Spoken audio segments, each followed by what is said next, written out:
Well, welcome everyone to this week's Free Tuesday training, and we want to thank you for being here. I have Jim Carroll with me today, and it's going to be him doing the presentation. But today we're going to be talking about the 8 pitfalls that you should avoid when you're doing keyword research. And so we're going to be talking about that today. But I'm Boyd Peterson, and I would like to thank everyone for being here. But Jim, go ahead and let's get started. Okay, let's jump right in today. The topic today, of course, is keyword pitfalls and basically how to avoid them. And I wanted to, normally I have hopefully a really strong PowerPoint, but today I wanted it to be a little bit more of an open conversation. Boyd has a lot to say about keywords and keyword research. And I wanted to point out that between SEO on a site and SEO for social media, there tends to be a little bit of a discrepancy, not a conflict, but a discrepancy.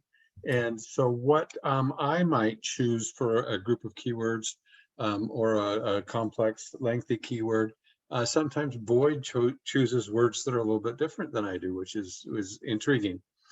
So I want to say that we're going to have an open conversation again today. And the very first one of the 8 little pitfalls is going to be that you don't do your research. And again, when you're searching for just specific keywords that are high-performing keywords on the internet, those tend to be a little tiny bit different than social media. Boyd, tell me what you think about that. Absolutely. So, for example, long tail keywords are really strong on using them on the website. Sorry, I'm stumbling all over the place.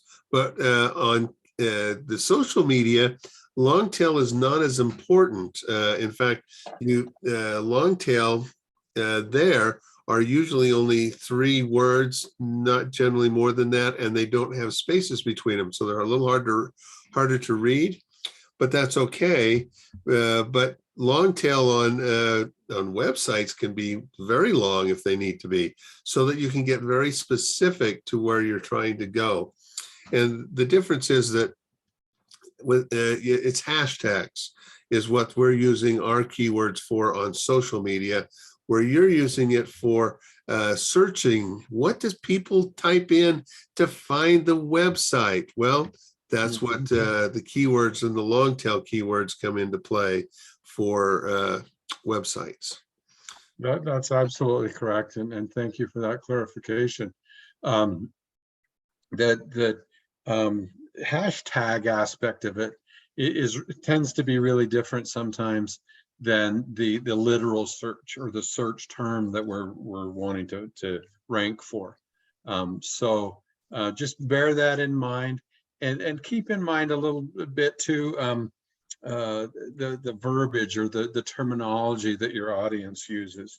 There's a difference between best looking Christmas tree or what you might or the search term, what to put on a Christmas tree. So be really aware of the verbiage or the content that your clientele or your audience is going to be searching for. So that's one thing that I wanted to throw in there. One thing I was going to throw out was, if you're doing YouTube, it's a bit different. It is kind of a hybrid between these two. And so, like you say, what do you put on a Christmas tree? That can actually work for YouTube to work as well as the website, where it won't work at all for Facebook or Instagram or any of the others. So you've got to know which ones are for what and what you're going to use it for. And but if you're doing YouTube, again, it is a little closer to what you see on the website, but not always exact.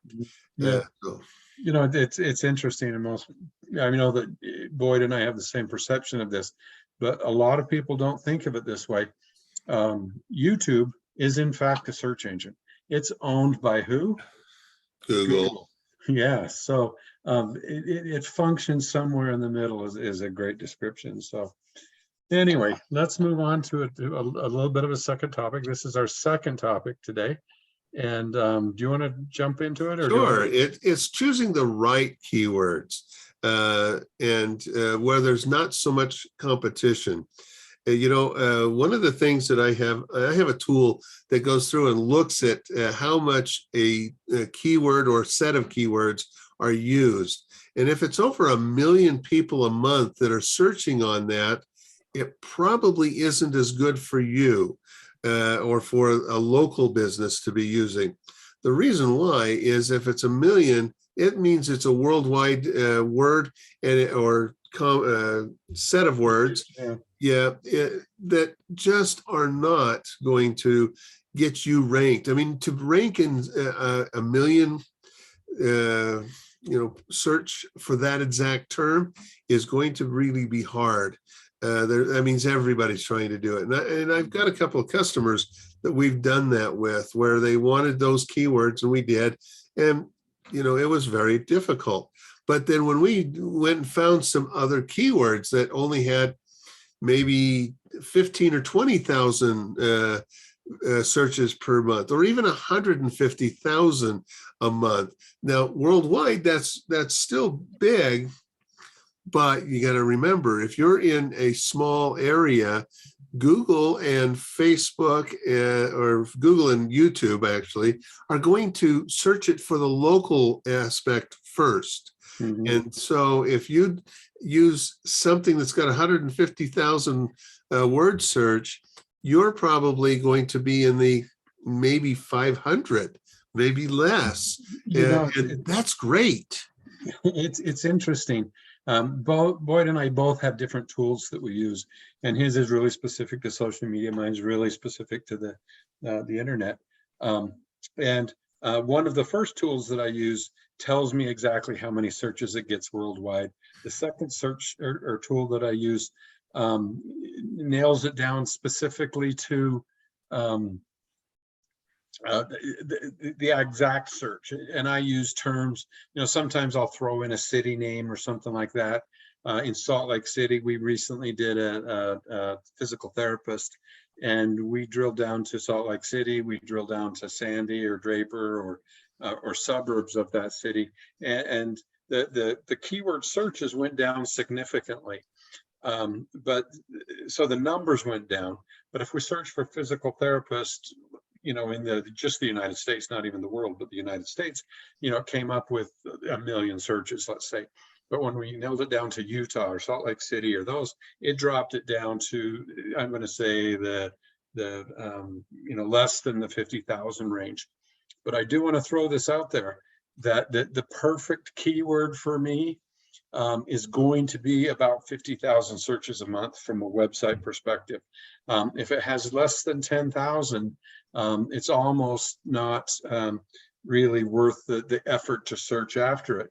If it's over 100,000, then there's too much traffic for it to be a worthwhile word. You probably will have a difficult time ranking for it.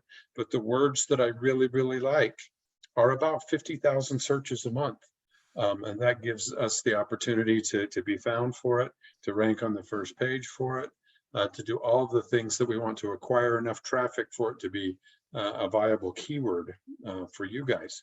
So that's, how I see it. And Boyd's got something I wanted to say. I could see it. I was just going to say, I've got a good example here.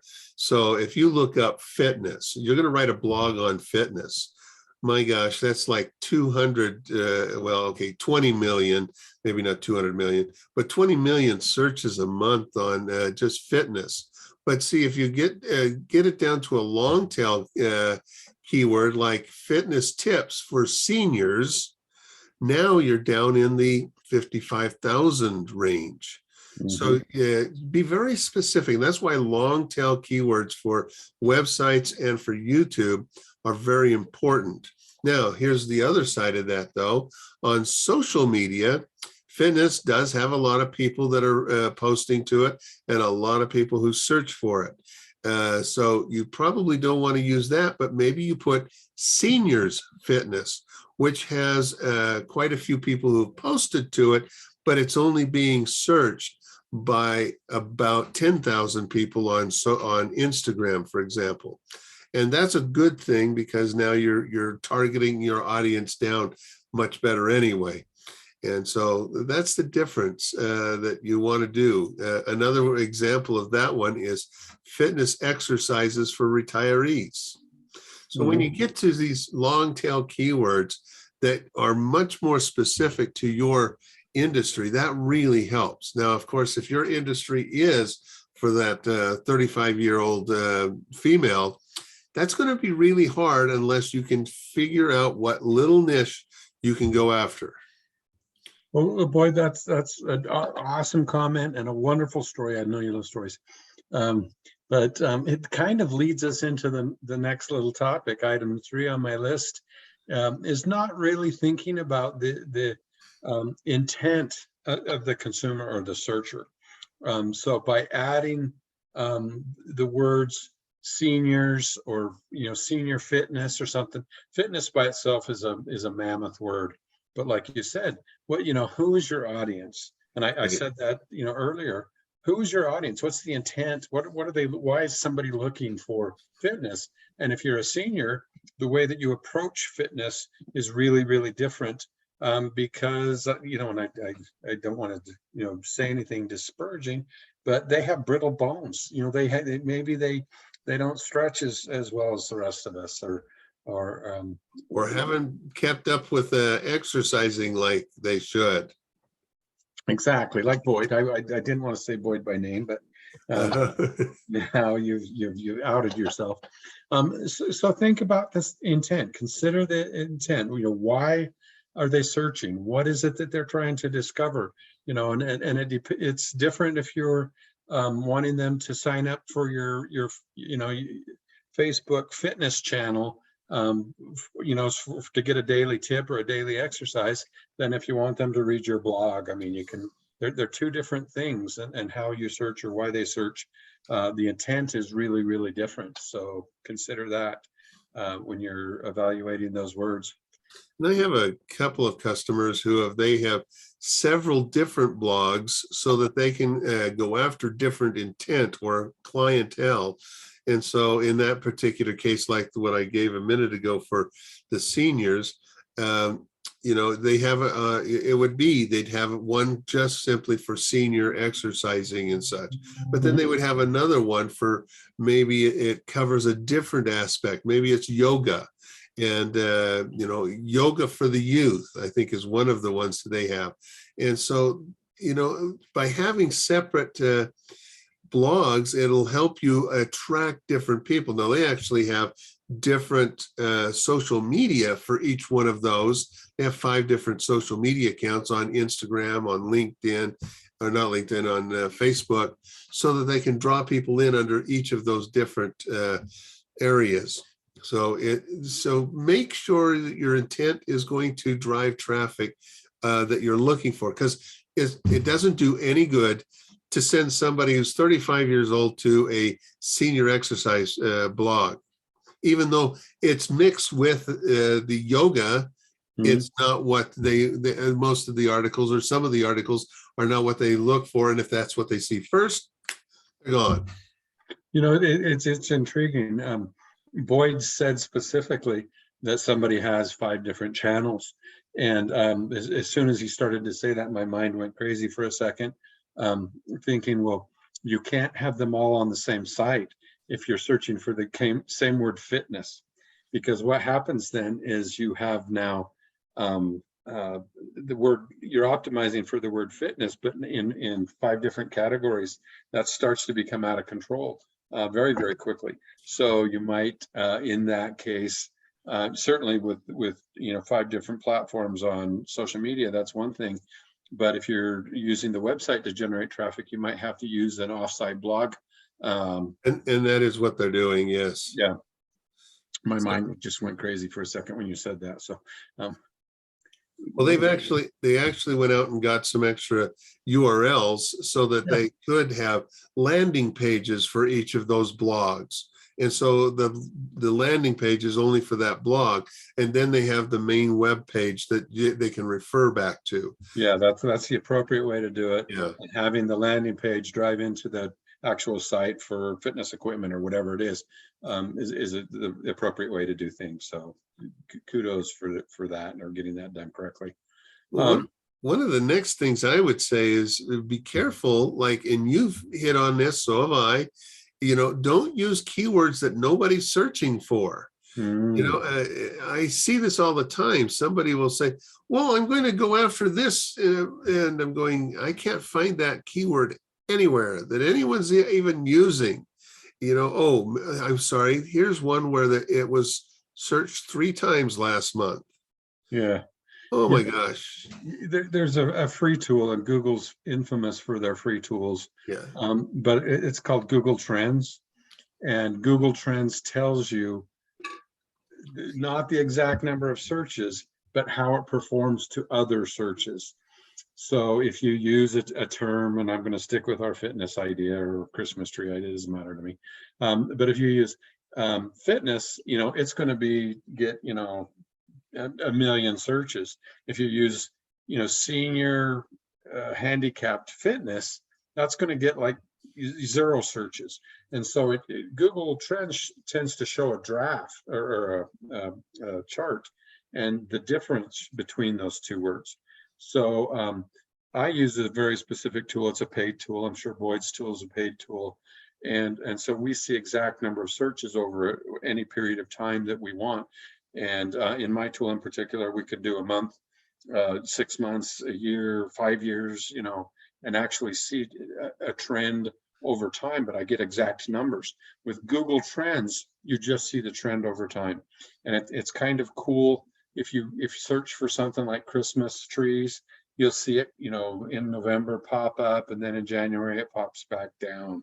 So you get to see that trend and how it might go over 5 years. And I just have to throw this out, COVID-19 or COVID-related searches are fabulous to search because you get to see real-time, kind of trends, which impresses me in the sense that, prior to 2 years ago, there was no COVID anything. Now there was COVID everything.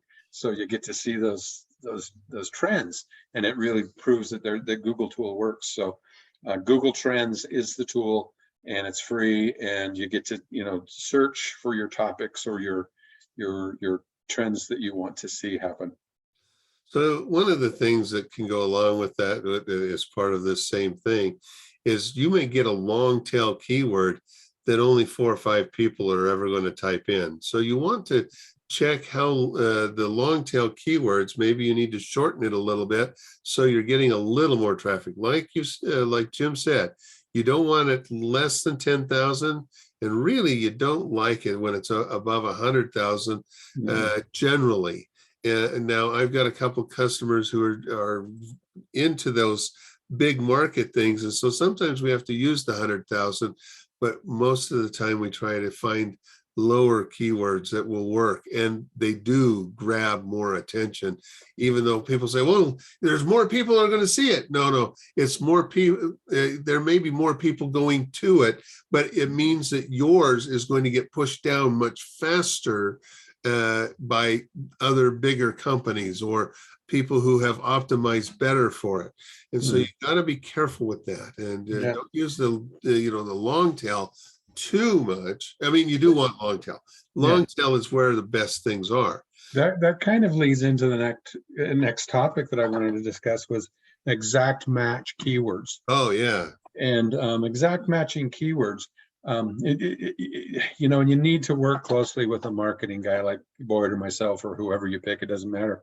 But if you have a low performing word, but it's exactly your audience, you might get a higher percentage of that traffic. So Boyd and I worked with a water company, a water filtration company a while ago, and my gosh, he was dead set on using a very specific water filtration keyword, and he was a scientist, and he knew all these terms that, we didn't necessarily like. But if you were a scientist and you wanted to search for that type of water filtration, you found his site basically. So it was an exact match. We got lower overall performance, but really high specific performance for his audience. And that was a good thing for that particular thing, because there were a lot of people who were looking for that key word, and it was such an obscure one, but yet it was one that, it was only 500 people a month, but of the 500, we were probably getting 100 of them to come to his site. Mm-hmm. And so 100 people coming to a site for a water filtration system that he was trying to sell. Now that was just that keyword. Mm-hmm. Then there was other keywords that we had, but that one would bring in probably about 100 a month. And that was really good. It's not keyword stuffing. I just want to emphasize this. But if we took water filtration and spoke about it in different terms in different ways, you might get 100 different keywords, or excuse me, 100 different people visiting the site on 5 different keywords. Well, all of a sudden now you've got 500 people hitting his site. Could he produce 500 of his little water filtration systems? Not really. So we were able to kind of overwhelm him from a client perspective based on multiple keywords, but all really low performing, but exact matched as far as what he was looking for. Jim has used the example, and I love this example. If you're looking for, or you have something that you want to sell, let's say, and it's a Mustang. Well, that has millions of searches, but now you say Ford Mustang and it drops down to just over 1 million, not 20 million as it was before. But you say convertible on that, and suddenly it drops down to the 100,000 range. Then you say red, and it drops down more. And you say a year, let's say it's 1968 red convertible Mustang. Yes. Now you're down to only a few people, but they are definitely the people who are looking for that car. Yeah. And that's the key. That's that keyword. So if you've got that, can get to that, that is perfect. And, and then you don't need the high performing things, even the medium performing things. You just need a few people to find that one car, and that's it. Yeah. By the way, if you have a red 1968 red convertible Mustang, I guarantee I can sell it for you. So yeah. So that's the math and how it works. Yeah. And I don't mean to burst anybody's bubble, but marketing to a really large degree is just a math calculation. Yeah. And so finding the right people, not finding the right number of people to sell what it is that you're selling is the problem, and that's what we're always trying to resolve or solve for when we do our marketing research. Okay, so the next thing that we want to talk about is, should you use a singular or a plural? Boyd, what do you think about that? Well, and this is interesting. Google doesn't care. It'll search and do both. So yep. For Google, it doesn't matter. YouTube, though, it does. You put a singular in there and you'll get more traffic than you will with a plural. It's the same thing on all your social medias. So if I put in something that could be like, we did Utah houses, we put in Utah house and we got a lot more traffic. Mm-hmm. And so just adding that ES to the end to make it plural, and we were running out of people because it is very specific. And so, in fact, if somebody puts in Utah houses, they don't come up on the Utah house until after all houses were brought up. But the houses were very few, and then it went to Utah house. So we found that it was better to just go to the big one right up front, because they never got down to the where you were if you did it wrong. So, for that, I would say be careful. But, if you got an item and you've got several of that item, still put it in a singular maybe and see how it does. And here's a great way of testing that out. If you go to Instagram and you go to the search function and you put in hashtag and then whatever you're looking for, then you can see how many it is. And if you put it in singular form, it'll show you the singular form and multi versions of it, and then it'll show you the plural form. And we did one for a customer. I'm trying to remember what his product was, but we found that it was 4 times as many people went to the singular than to the plural. And so we went to the singular and it did really well for him. Well, that's awesome. And I want to reiterate what Boyd had said initially, and that was that Google doesn't care. Google is smart enough to, I guess smart enough is the right word, in most cases to figure out what the difference is between the two. But social media in particular is very, very specific. And if you can get 4 times the traffic on social media, then you probably want to do that. So think that through, experiment a little bit. We haven't really got kind of to the end where I would say, test, and then retest. But that's, really kind of what I'm going to encourage. Test your market. You had something? I was just going to say, yes, absolutely.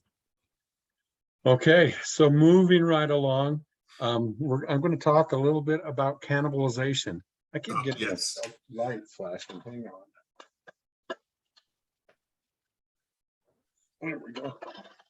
Okay, it kept flashing and I could see it in the back of my glasses. So, well, it was changing your face because of the virtual background you're using. Okay, so cannibalization, and it's an interesting topic, or word I want to say on this topic. But what happens is you can cannibalize your own content, or if you've got content on a website and you're using the same specific keyword on multiple pages and multiple blogs, you can screw up your own SEO. And so you don't really want to do that. You don't want many pages with the same cannibalization or whatever. I'm going to go back to our water guy for a second. If he uses water filtration as his keyword for every single page and then every single blog, all of a sudden Google has no idea what to do with him, and they just rank him really poorly. If you use water filtration on one page, and then another term for water filtration might be water purification on another page, then that's a really good mechanism and a good way not only to have your keywords be specific, but you can then link them back and forth to each other and have some site structure that makes sense to Google. So that is a good idea, not to cannibalize or filter your own self. That's right. Now on the social media side, having cannibalization can actually be an advantage. So you might have a certain word. Now I use always much the same hashtags for a lot of different programs that I have. And by doing so, it fills up the hashtag area with my stuff. It doesn't care about SEO at that point. It's filling up the hashtag. So when you hit hashtag social media, and there's a lot of people in that one, I do put into that, but only a bit, but I'll throw everything into that one. But when I do reputation marketing, I usually will get it even closer to Utah social media or Utah reputation marketing. And by doing so, I'm bringing it down, but then I really inundate it. So when people are looking for that, I'm who they see most. And so that's a good thing for me to do when on social media. So just I have a question about that. Yes. and I think I know the answer, but it tends to migrate a little tiny bit and move around a bit. Is there a perfect number of hashtags to use on every platform? Are they all different? What?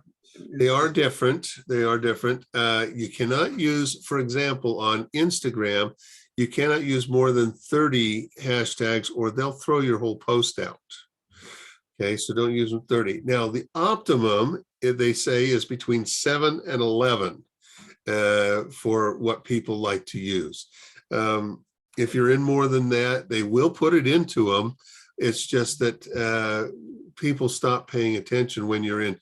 If they're trying to hit 3 or 4 similar keywords and you're the one in them all, then sometimes they start overlooking yours. And so it's kind of like always being the one people say, and suddenly it's no one will pay attention. And so you've got to be careful with that. But, you know, I have a hashtag that's BP Media. And, you know, so it's hashtag BP Media. And there are 3 other companies that use it. But I dominate it because I put all of mine into it. And they tend to put things in occasionally. But if you're looking for BP Media, you're going to see a lot of mine. Well, you're synonymous with BP Media. So yeah, there you go. Okay. So, and the last thing is, when you're doing these keywords, don't forget to evaluate how well they're working. Mm-hmm. If you see one that was working really well, then maybe you need to write something new that goes along with it. If it's not doing very well, move on. Mm-hmm. Some people beat a dead horse until that horse is just sticks and stones. Okay, it's not quite sticks and stones. Bones, mostly bones. Yeah. So sticks and bones. There we go. It's intriguing that the internet by nature is a fluid medium. And so therefore we need to be a little bit fluid when evaluating our keywords. You know, if you were using, you know, social media as your primary go-to word forever, and all of a sudden there's an updated term, I don't know what it would be, but let's just say BP media might be replace social media. You know, you should let that let social media fall by the wayside and pick up the new term, which everybody's using now, called BP media.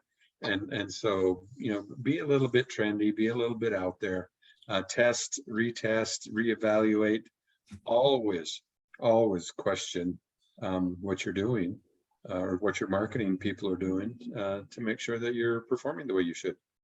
I'm going to throw one more thing out there. These are things, maybe it breaks some of the rules we just talked about.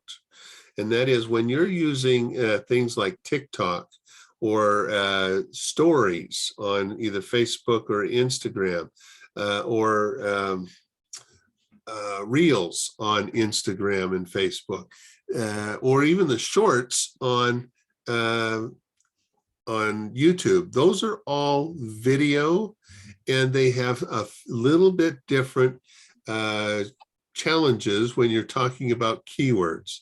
But let me tell you, you find the right keywords and it can draw people in over and over and over if you use them over and over and over. So don't worry about repetition or cannibalization on them. It is much more about the cannibalization over on the website. Mm-hmm. But YouTube, if you optimize it and you have it using the same terms, and I've got one client of mine that we use the same term over and over and over, but he dominates the first page of anybody searching for that term because there are a whole bunch of videos all about that term. And that's a good thing.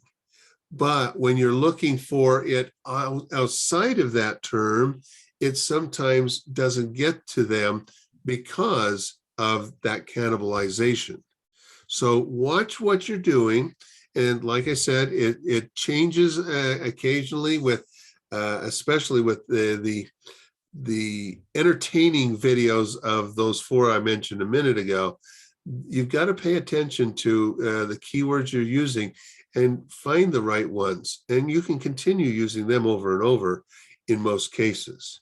Now, one other thing is on Insta or on Twitter and even on Instagram, there are keywords that are trending words. Mhm. And sometimes, like I write books, and so sometimes I write, and some of my books are about Christmas.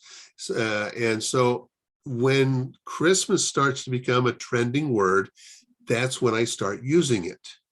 Even though it's going to go way high, I start using it when it starts to become bigger and bigger. And when it gets way high, I don't really do as much because it gets lost so very fast. But when it's early on, it's a great thing to do. So sometimes when you're looking at the keywords, and you can go into Twitter and they'll show you what the trending top 10 words are for the day. That's great. But then you can, if you go in deeper, you can find the top 10 words. Now, before COVID, the #1 trending word for hashtags on Twitter and on Instagram was the word love.